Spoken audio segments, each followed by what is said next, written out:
Всем привет! В этом видео мы поговорим об одной из самых интересных формул математики. Это формула Эйлера. Она выглядит так. e в степени ix равняется косинус x плюс и синус x, где e это число Эйлера. Оно равно примерно 2,718 и так далее. И это мнимая единица. И в квадрате равняется минус 1.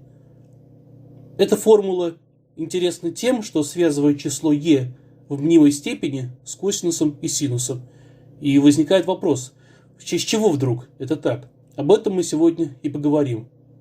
Стандартное доказательство этой формулы предполагает использование рядов Тейлора.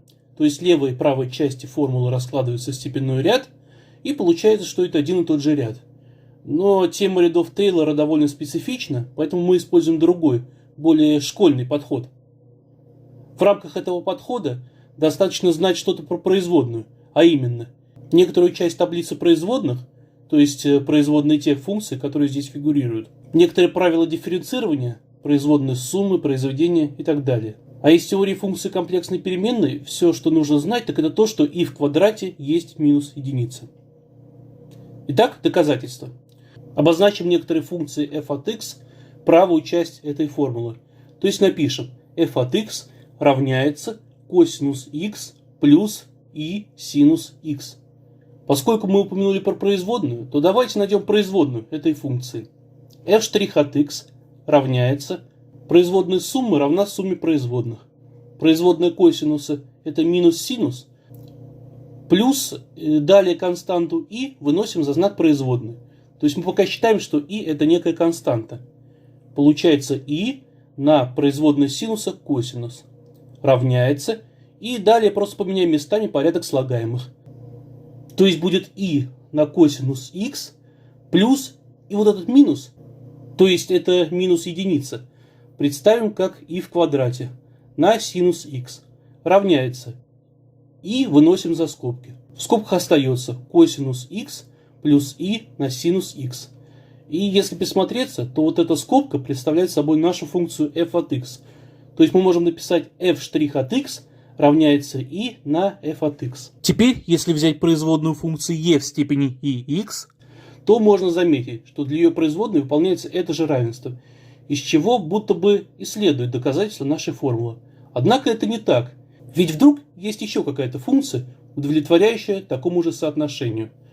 Конечно, здесь можно сказать, что обе эти функции являются решениями одного и того же дифференциального уравнения первого порядка, а значит, у этого уравнения есть фундаментальная система решений, состоящая из одного линейно независимого решения, ну и так далее. Но мы в эти дебри влезать не будем, а поступим по-другому. Введем такую функцию g от x, которая равна дроби. В числителе наша функция f от x, в знаменателе e в степени ix. То есть правую часть просто поделили на левую. Или, используя определение степени с отрицательным показателем, это можно записать как f от x умножить на e в степени минус ix. Давайте найдем производную этой функции. g' от x равняется по правилу производной произведения.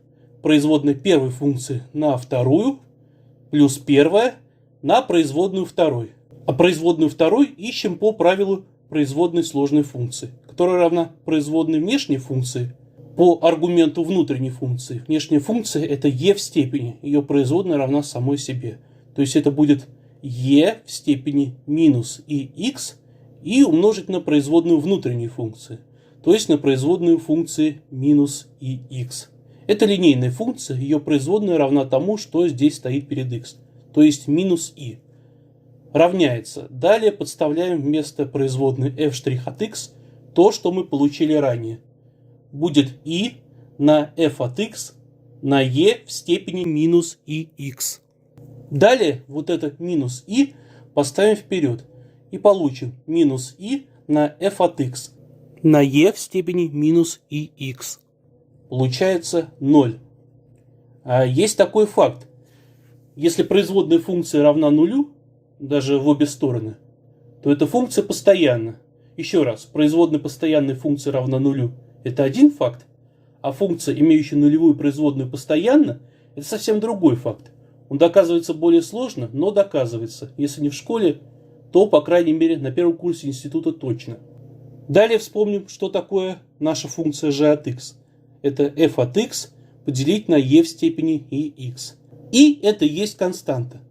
Это не произвольная константа, а некоторая константа, значение которой мы не знаем. Далее, умножая обе части на e в степени ix, получаем такое равенство. То есть что у нас получится? Будет так. f от x равняется константа c на e в степени ix. Далее поменяем местами левую и правую часть этого равенства. Получим c на e в степени ix равняется f от x, а вместо f от x подставим то, чему эта функция равна. Косинус x плюс и синус x. Поскольку это равенство представляет собой на самом деле тождество, то оно верно при всех значениях x. И чтобы найти константу c, нужно подставить удобное значение переменной x в это равенство. Какое значение x подставить удобнее всего? Ну, конечно же, x равное нулю. Тогда получаем, так и запишем, c умножить на e в степени 0 равняется косинус нуля плюс и на синус нуля. Получится c, e в нулевой степени это 1, не пишем, равняется косинус нуля это 1, плюс синус нуля 0, умножить на и будет 0, не пишем.